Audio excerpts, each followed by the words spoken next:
Well, today marks Father's Day, a day to celebrate the impact fathers have had on their children. But for one Rockford dad, it's also a reminder of the impact children can have on their parents.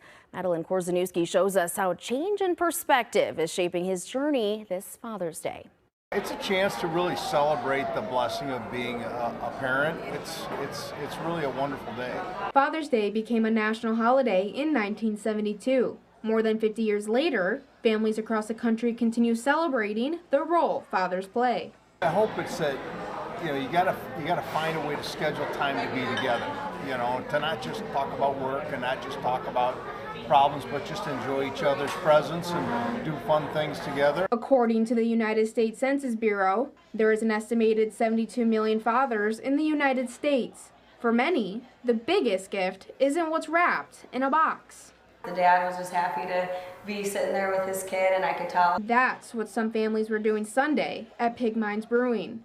While rainy weather got in the way, it gave many families something fathers often say they want more of. You just pivot and make sure you get a chance to spend time with family. For Dan Apino, Father's Day is a reminder of the values he hopes to instill in his children. Be humble and respectful and kind to the people around you, because even though life can be difficult at times, you need to rely on your team, your family. But Apino says fatherhood isn't just about teaching lessons. Sometimes the people doing the teaching end up learning a few themselves.